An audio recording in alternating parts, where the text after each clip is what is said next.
नमस्कार, मैं विक्रम सिंह इतिहास की बात ब्लॉग के चैनल में आपका स्वागत करता हूँ।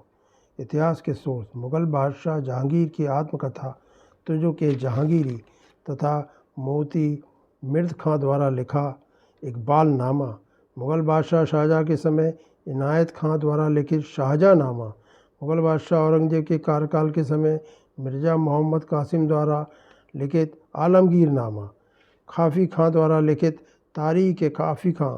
मुग़ल काल में यूरोपीय यात्री पर्याप्त संख्या में भारत आए। इनमें से अधिकांश ने अपने विवरण लिखे, जैसे Hawkins, sir Thomas Roe, D light, Peter मुंडी, फ्रांसीसी यात्री बर्नियर एवं इटली यात्री मनुची। ये लंबे समय तक भारत में मुग़ल काल में लिखते रहे। ईस्ट इंडिया कंपनी के समय के इतिहास का वर्णन जेम्स मिल की हिस्ट्री ऑफ इंडिया और जगन्नाथ सरकार की किताब fall of the Mughal empire और बर्टन स्टेन की पुस्तक ए हिस्ट्री ऑफ इंडिया और पीटर मार्शल की पुस्तक इंडिया फॉर्च्यून्स में मिलता है।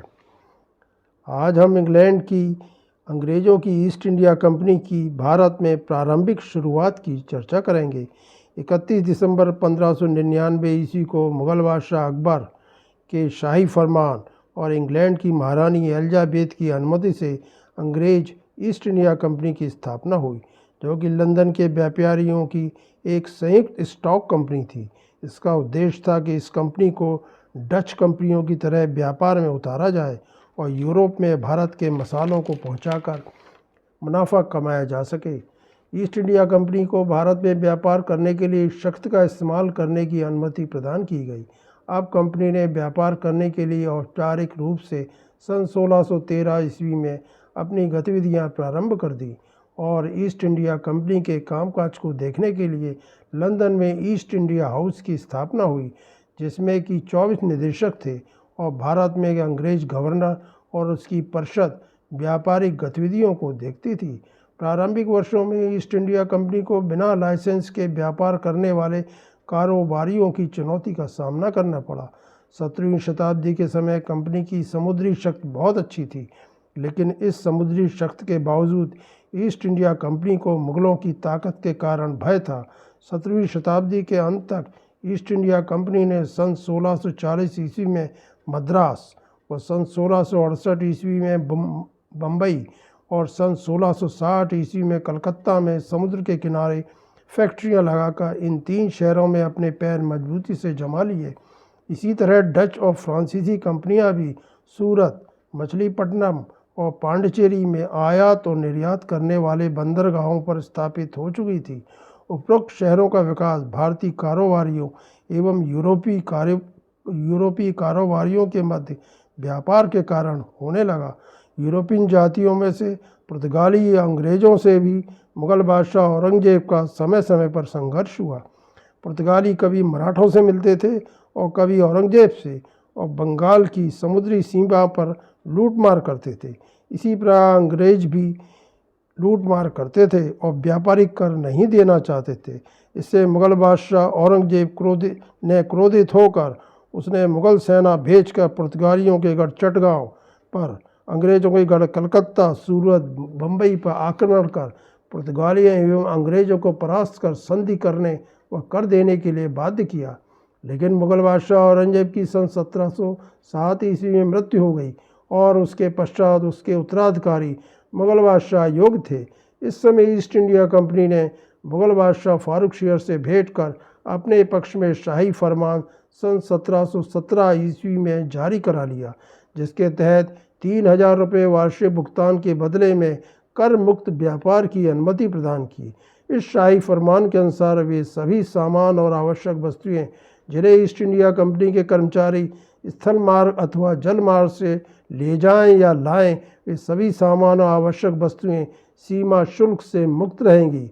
इस शाही फरमान ने ईस्ट इंडिया कंपनी के व्यापार के समस्त अवरोधों को हटा दिया।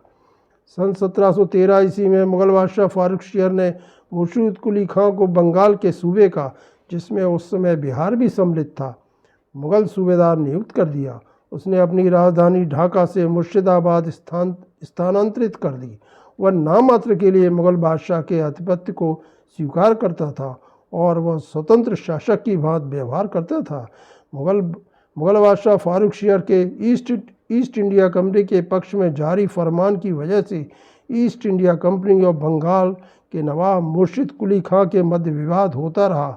जून 1727 ईस्वी में बंगाल के नवाब मुर्शिद कुली खां की मृत्यु हो गई। सन 1720 और सन 1730 ईस्वी के मध्य कलकत्ता और अंग्रेजी व्यापार ने ईस्ट इंडिया कंपनी को शक्तिशाली बना दिया और वह आक्रामक हो उठी। उसने हुगली बंदरगाह को अपने नियंत्रण में ले लिया, जिससे स्थानीय व्यापारियों को कठिनाई होने लगी और इन व्यापारियों ने बंगाल के नवाबों पर दबाव डाला। फलस्वरूप बंगाल के नवाबों ने ईस्ट इंडिया कंपनी के लिए एक नियम बना दिया।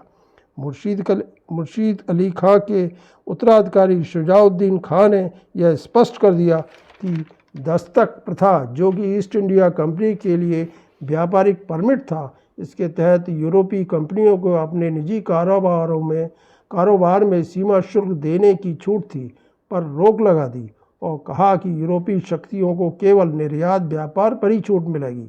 बंगाल के नवाब शुजाउद्दीन खां की सन 1739 ईस्वी में मृत्यु के पश्चात बंगाल का नवाब अलीवर्द खां बना, जिसका कि कार्यकाल सन 1740 से 1756 ईस्वी तक रहा। अलीवर्द खां एक योग्य शासक था।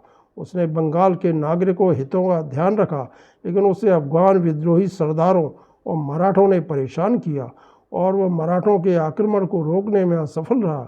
इस कारण उसने मराठों से एक संधि कर ली, जिसके अनुसार उसने 12 लाख रुपए प्रतिवर्ष चौथ के रूप में मराठों को देना स्वीकार किया। वह बंगाल राज्य की शांति और सुरक्षा रखने में सफल रहा। 10 अप्रैल 1756 ईस्वी को उसकी मृत्यु हो गई। इसके पश्चात 1756 ईस्वी को सिराजुद्दौला बंगाल का नवाब बना। वह एक योग्य शासक था। उसने शासन की ओर ध्यान दिया, अपने शत्रुओं को नष्ट करने का प्रयत्न किया। इससे कुछ व्यक्ति उसके विरोधी हो गए।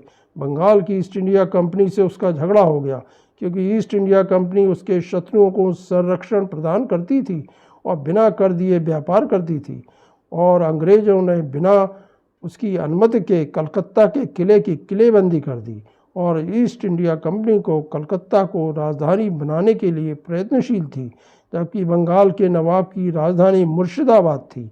यह सब सिराजुद्दौला के लिए असहनीय था।